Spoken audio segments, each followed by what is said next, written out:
Supreme court বলেনি কে যোগ্য কে অযোগ্য, তালিকা দেয়নি। পুলিশদেরকে লেলিয়ে দিয়েছিলেন মারার জন্য আমাদেরকে।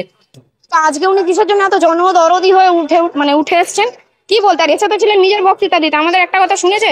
এসএসসি মামলা রায় বেরোনোর পর থেকেই দুটি শব্দ প্রবলভাবে চর্চিত, এক যোগ্য এবং অযোগ্য। কিন্তু কারা যোগ্য শিক্ষক এবং কারাই বা অযোগ্য শিক্ষক সেটা নিয়ে কোনো তালিকা সামনে আসেনি।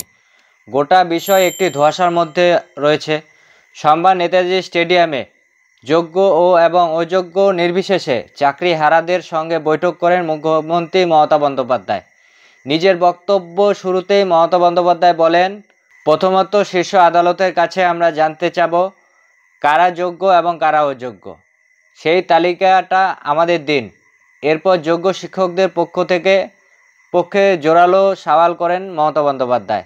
তাদের চাকরি যে কোনোভাবেই যাবে না এই বিষয়ে নিশ্চিত করে দেন তিনি।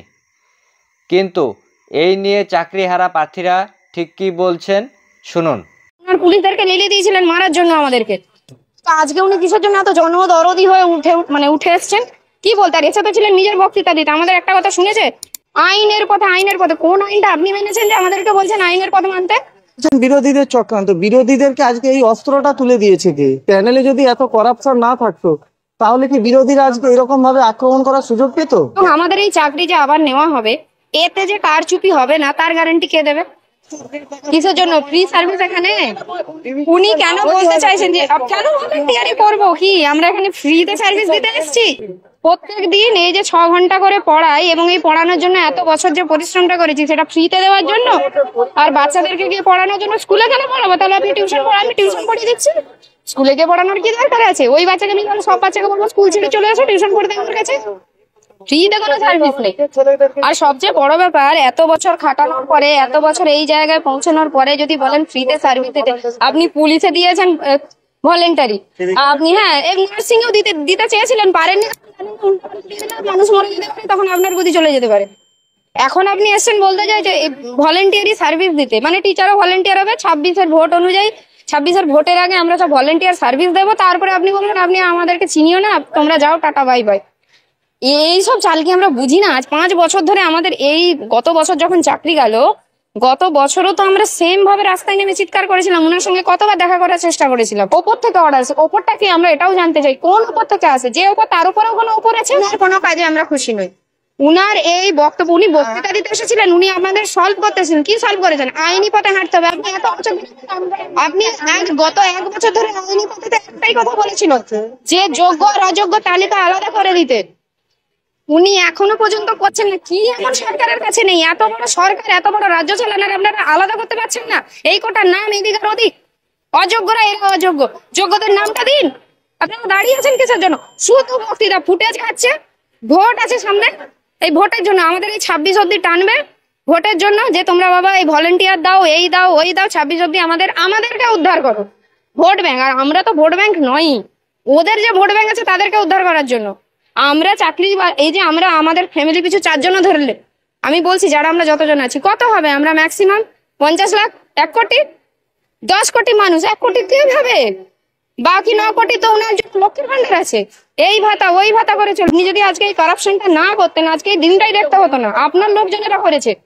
আর এবার আপনি এই যে এবার ধরুন আপনি আমাকে এখন টিভিতে দেখাবেন, আমার নামে এখন অনেক কিছু হতে পারে, আমার পিছনে পড়ে যেতে পারে। আমি নয় তো সবাই আছে, সবাই এক কথা বলবে।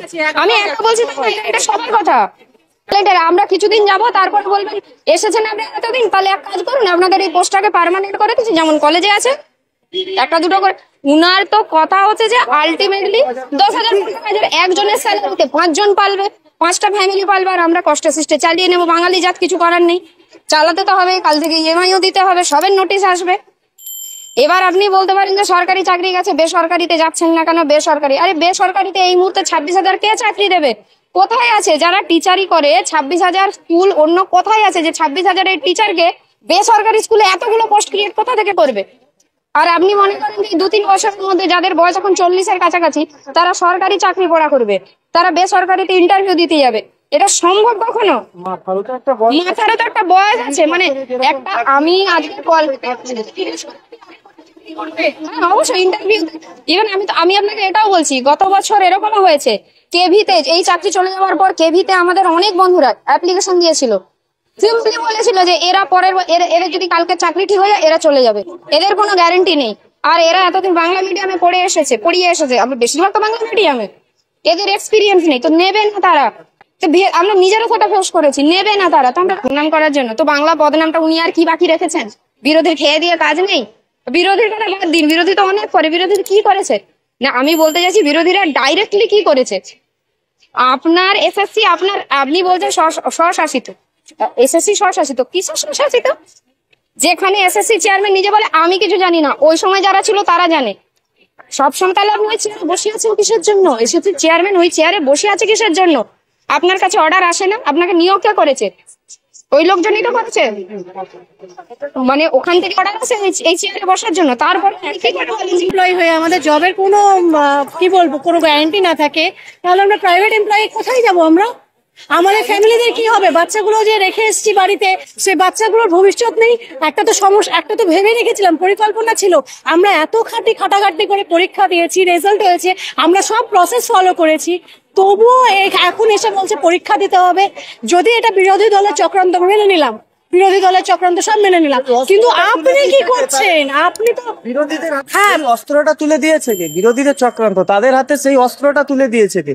আপনার কাছে কিন্তু সেটা তো উনি পরিষ্কার করে কিছু মেনশন করেননি যে উনি কি করবেন। উনি শুধু বলছেন যে ভলান্টারি আপনারা সার্ভিস দিন, স্কুলে যান, বিনা পারিশ্রমিকে কি আমরা শ্রমদান করব?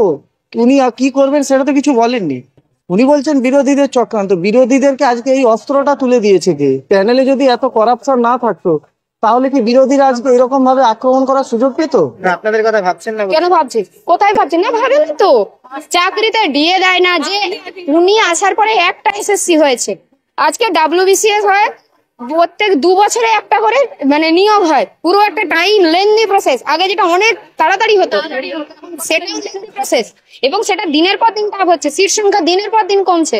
তাহলে এতগুলো মানুষ যাবে কোথায়? আমাদের আজকে এই যে বলছেন যে পুরো অর্থনীতিটা ভাঙছে, এটা নিচের তলার মানুষদেরকে কেউ বোঝাতে পারছে না। আজকে আমার বাড়িতে 3 জন, ধরুন আমার বাড়িতে 2 জন কাজ করে, কি 1 জন কাজ করে, কি আমার বাচ্চাকে একটা কেউ পড়াতে আসে, আমি তো কালকে সবাইকে ছাড়িয়ে দেবো। তাহলে ওই লোকগুলো কি ভাতায় সংসার চলবে ওদের? ও এই যে এতজনের প্রত্যেকের বাড়ি থেকে যদি একজনও কাজের লোক বেরিয়ে যায়, তো ওদের কি ভাতায় সংসার চলবে? আমার এটাই জানার কথা। সিস্টেমটা তো এইভাবে নষ্ট হচ্ছে, আমার নিচে যে তার নিচে যে তার নিচে, যেভাবে তো সিস্টেমটা নষ্ট হচ্ছে, এটা তো কারোর মাথায় ঢুকছে না, এটা বললেও কেউ বোঝে না। ইভেন আমি তো বলছি আমার বাড়িতে মানে যে 1 জন কি 2 জন, আমি বলছি আমার বাচ্চাকে যে পড়াতে তাকে বললো, সেও বোঝে না আজকাল এমন অবস্থা হয়েছে। কারণ সবাই জানে হাতে কাঁচা টাকা, লক্ষ্মীর ভান্ডার তো হাতে কাঁচা টাকা, যার জন্য একটা পরিশ্রমও দিতে হয় না, সেখানে যদি আপনি টাকা পান আপনিও খুশি থাকবেন। উনি তো ওই মানসিকতাটাই তৈরি করছেন, এবং ছোট থেকে তৈরি করছেন। ক্লাস 10-এ খাতা দেখতে হয় 12 পায়, 10-এ বলা হয় 15 করো। আবার এরকমও হুমকি থাকে যে যদি প্র্যাকটিক্যালে 9 পায়, 15 নয় 16 করো। এইসব তো ইনস্ট্রাকশন ওপর থেকে আসে, এ তো আমাদের নিজস্ব দেওয়া নয়। তো ইনস্ট্রাকশন সবসময় আমাদের যারা মানে স্ক্রুটিনিয়ার থাকে, যারা এটাকে ওপর থেকে অর্ডার আছে, ওপরটা কি আমরা এটাও জানতে চাই, কোন ওপর থেকে আসে? যে ওপর, তার উপরেও কোনো ওপর আছে? এই যে আপনাদের জন্য plan A B C D E F পর্যন্ত মমতা বন্দ্যোপাধ্যায় তৈরি করে রেখেছেন আপনাদের চাকরি বাঁচানোর জন্য, সেটা জানার চেষ্টা করছি। মানে উনি কিটা রেডি করে রেখেছেন? না উনি সৎ, না উনি আমাদের চাকরি দেবেন। উনি জানেন যে এটা চলে গেছে, এরপরে উনি একটা টপ দেবেন, এই যে ভলেন্টিয়ার সার্ভিস দিন, এক টপ। সেকেন্ড টপ হচ্ছে যদি কোনো রকমে এখন বাঁচিয়ে যাওয়া যায়, মানবিকতার খাতিরে যান, উমুক যান তুসুক যান। উনি ভেবেছেন আমরা গাধা, মাথায় হাত বোলাবো, এরাও বুঝবে। এইসব এই করে উনি 26 লক্ষ টাকা নেবেন, এই হচ্ছে ব্যাপার। আর যে সমস্ত লোকজন এখনো ঘরে বসে ভাবছে যে যদি এটা চলে যায়, আবার যদি নোটিফিকেশন বেরোয়, আবার আমরা চাকরি পরীক্ষা দেবো, তাদেরকেও বলছি চাকরি পেয়ে আবার তারাও আবার হারাবে। এবং আমাদের এই চাকরি যে আবার নেওয়া হবে, এতে যে কারচুপি হবে না তার গ্যারান্টি কে দেবে? যদি নেওয়া হয়, এই যে বলছে যে আমরা 2 মাসের মধ্যে প্রসেস কমপ্লিট করে দেবো, সেখানে কারচুপি হবে না তার গ্যারান্টি কে নেবে? উনি তো মুখে বলে দেবেন, গ্যারান্টি দিয়ে লেখেন যে কোনো কারচুপি হলে তাদেরকে জেলে ভরার দায়িত্ব আমার, উনি লিখে দেখেন। কেন নিজের লোকের কথা কে বলে? নিজের পার্টির কথা কেউ বলে না, উনার দলের লোকজনই তো করেছে। উনি যদি অত বড় নেত্রী হয়, উনার কাছে খবর ছিল না যে উনার ঘরের লোকজন কে কি করে? আপনি ঘরের মাথা হলে আপনি জানেন না বাড়ির লোকজন কে কি করে? সব জানেন, জানবেন।